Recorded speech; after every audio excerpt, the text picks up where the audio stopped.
الشيطان الرجيم بسم الله الرحمن الرحيم وإذ قال إبراهيم رب أرني كيف تحيي الموتى قال أولم تؤمن قال بلى ولكن ليطمئن قلبي قال فخذ أربعة من الطير فصرهن إليك ثم اجعل على كل جبل منهن جزءا ثم ادعهن يأتينك سعيا واعلم أن الله عزيز حكيم۔ سورۃ بقرہ آیت نمبر 260، پارہ نمبر 3۔ پچھلے دروس کے اندر آپ لوگوں نے حزقیل علیہ السلام کا واقعہ سن لیا ہے۔ او کالذی مر علی قریۃ وہی خاویۃ علی عروشہا، اگرچہ بہت سارے لوگوں نے اس کو عزیر علیہ السلام کا واقعہ بیان کیا، مگر قرآن اور دیگر کتب سماویہ کو مطالعہ کرنے کے بعد، جس طرح کہ میں نے صحیفہ حزقیل کا بھی حوالہ دیا تھا کہ اس سے مراد حزقیل علیہ السلام ہے، اور انہوں نے جو طریقہ ذکر فرمایا کہ اللہ تعالی اس گاؤں والوں کو کیسے زندہ کرے گا، تو پھر اس کے جس کو اللہ تعالیٰ نے ایک مکاشفہ کے ذریعے، خواب کے ذریعے کچھ دکھایا، جس کو لوگ کہتے ہیں کہ وہ 100 سال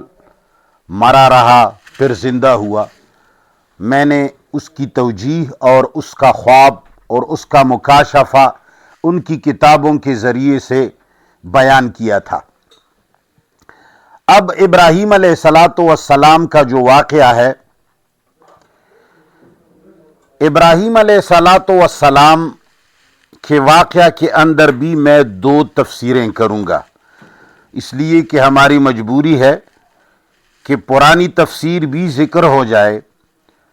اور وہ تحقیقی تفسیر بھی مذکور ہو جو قرآن کی آیات کے ساتھ جوڑ رکھتی ہے اور صحیح لگتی ہے۔ تو سب سے پہلے ہمارے ان جمہور مفسرین کی تفسیر جو انہوں نے طبری صاحب اور اس کے ٹولے سے لی ہے، چونکہ شروع میں یہی کچھ لکھا ہے، ماتورا حجی بگویم تو مرا حجی بگو، ہر ایک دوسرے کے پیچھے چلنے والا ہے، ایک اس کی تعریف کرتا ہے تو دوسرا اس کی تعریف کرتا ہے۔ تو انہوں نے لکھا ہے کہ ابراہیم علیہ السلام نے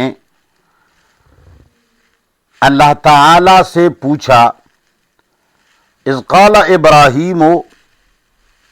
جب کہا ابراہیم علیہ السلام نے، رب اے میرے پروردگار، ارنی مجھے دکھائیے، کیف تحیی الموتى کہ تم مردوں کو کیسے زندہ کرتے ہو۔ قال، اللہ نے فرمایا، اولم تؤمن، کیا تم ایمان نہیں رکھتے، یعنی تمہیں یقین نہیں ہے؟ قال، ابراہیم علیہ السلام نے فرمایا، بلا، کیوں نہیں، ایمان تو رکھتا ہوں، ولکن لیطمئن قلبی، لیکن اس لیے پوچھتا ہوں تاکہ میرا قلب مطمئن ہو جائے۔ قال، تو اللہ نے فرمایا، فخذ اربعۃ من الطیر، لہذا تم 4 پرندے لے لو، فصرہن، عام مفسرین نے اس کا ترجمہ کیا ہے پھر اس کو ٹکڑے ٹکڑے کرو، الیکا، اپنے ساتھ، ثم اجعل، پھر رکھیو، علی کل جبل، ہر پہاڑ پر،